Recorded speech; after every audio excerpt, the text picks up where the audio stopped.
আনো ক্লাসিক ইউকের 2026 এর ক্লাসিক ডিভিশনের ফাইনাল স্টার্ট হচ্ছে।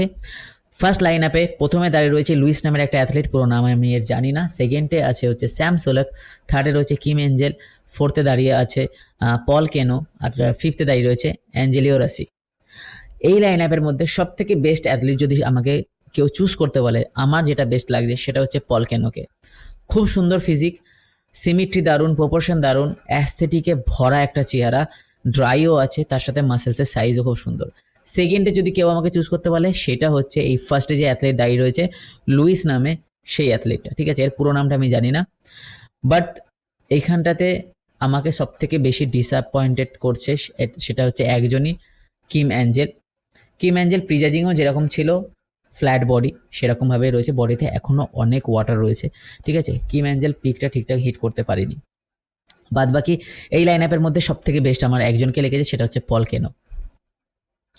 এবার দেখা যাক সেকেন্ড লাইন আপে কারা কারা রয়েছে।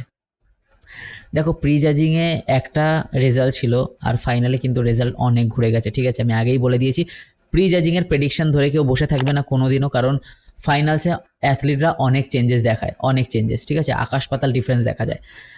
সবার প্রথমে রয়েছে এখানটাতে দাঁড়িয়ে উইজলে ভিজার্স, তারপরে দাঁড়িয়ে রয়েছে মাইক সামারফিল্ড, তারপরে ছিল যে এখন সুইচ হয়ে ফার্স্ট এলো সেটা হচ্ছে অ্যান্ড্রিও ম্যামলি, এবং সবার লাস্টে রয়েছে হচ্ছে হারহে এরেরা। হারহে এরেরা খুব ভালো একটা অ্যাথলিট, খুব ভালো কন্ডিশন প্যাকেজ নিয়ে এসছে, লোয়ার বডি খুবই সুন্দর, আপার বডি দারুণ। আর ফার্স্টে যে অ্যাথলিটটা দাঁড়িয়ে রয়েছে যার নাম হচ্ছে অ্যান্ড্রিও ম্যামলি, সেও খুব সুন্দর একজন পোজার, কিন্তু একটু সাইজটা দরকার, অ্যাস্থেটিকে ভরা। এই দুজনের কথা আমি জাস্ট হালকার উপর থেকে বলে দিলাম। মেন কথা বলবো আমি উইজলে ভিজার্স এবং মাইক সামারফিল্ডকে নিয়ে।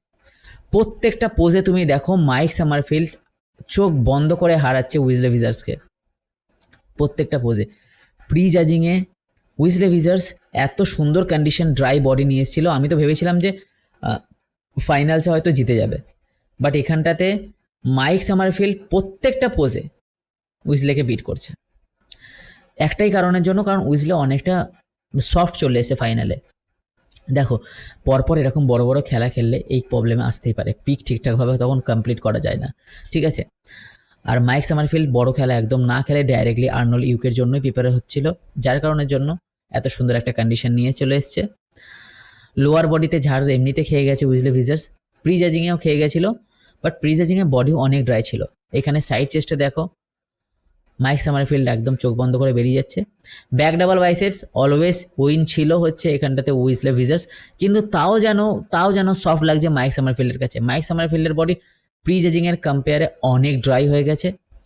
অ্যাবডোমিনাল অ্যান্ড থাইজে দেখা যাক, এখানটাতেও চেস্টে স্টেরেশন আছে উইজলে ভিজার্সের, কিন্তু তাও যেন স্টিল আমার মাইক সামারফিল্ডকে অনেক বেটার লাগছে উইজলের থেকে, একদম ক্লিন উইনার দেখা যাচ্ছে।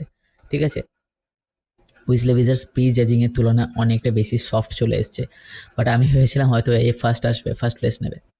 সো এখানে আমরা একটা জিনিসই ভাবছি, উইজলে ভিজার্স ফার্স্ট না সেকেন্ড হবে, মাইক সামারফিল্ড ফার্স্ট হবে, থার্ড হবে এই যে ছেলেটা চলে গেল হারহে এরেরা। বাদ বাকি দেখা যাক।